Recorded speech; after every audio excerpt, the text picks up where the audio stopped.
Assalamualaikum warahmatullahi wabarakatuh. Sahabat yang dirahmati oleh Allah Subhanahu wa taala.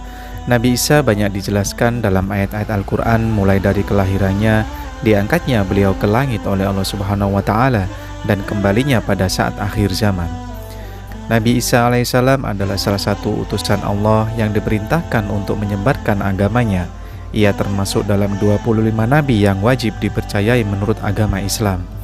Nabi Isa alaihissalam lahir di Bethlehem, Palestina. Dalam agama Islam, Nabi Isa dikenal dengan gelar Ulul Azmi.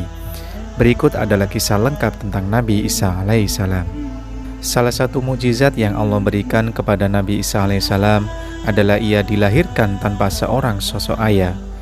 Dikisahkan suatu hari ibu Nabi Isa alaihissalam, Maryam, sedang mengasingkan diri ke sebuah tempat ibadah. Pada saat itu pula Allah Subhanahu wa taala mengutus malaikat Jibril untuk menemui Maryam. Terjadinya peristiwa tersebut dikisahkan dalam surat Maryam ayat 19 yang menyebutkan bahwa Maryam akan melahirkan seorang anak laki-laki. Maryam sempat mengelak karena pasalnya tidak ada satu orang pun laki-laki yang menyentuhnya. Lalu malaikat Jibril menjelaskan bahwa itu adalah kebesaran Allah Subhanahu wa taala. Terjadilah apa yang Jibril sampaikan. Maryam mengandung tanpa seorang suami. Kelahiran Isa seolah menjadi malapetaka bagi Maryam. Ia dituduh sebagai bezina dan dikucilkan. Namun Maryam percaya bahwa itu semua merupakan takdir yang Allah gariskan kepadanya. Oleh karena itu ia tetap sabar dalam menghadapinya. Pada suatu kejadian saat Maryam mendapat hinaan dari kaumnya, ia tidak menjawab. Ia hanya memberikan isyarat kepada Isa kecil. Atas izin Allah Subhanahu wa taala, Nabi Isa bisa berbicara untuk membela ibunya.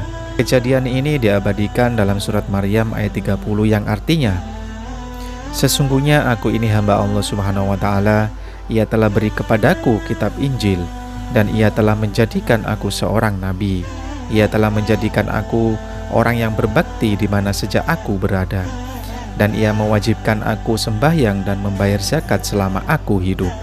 Dan Ia menjadikan aku berbakti kepada ibuku, dan Ia tidak menjadikan aku orang-orang yang sombong atau celaka, serta keselamatan atau bercucuran atasku pada hari aku dilahirkan dan pada hari aku akan mati, dan pada hari aku akan dibangkitkan dalam keadaan hidup."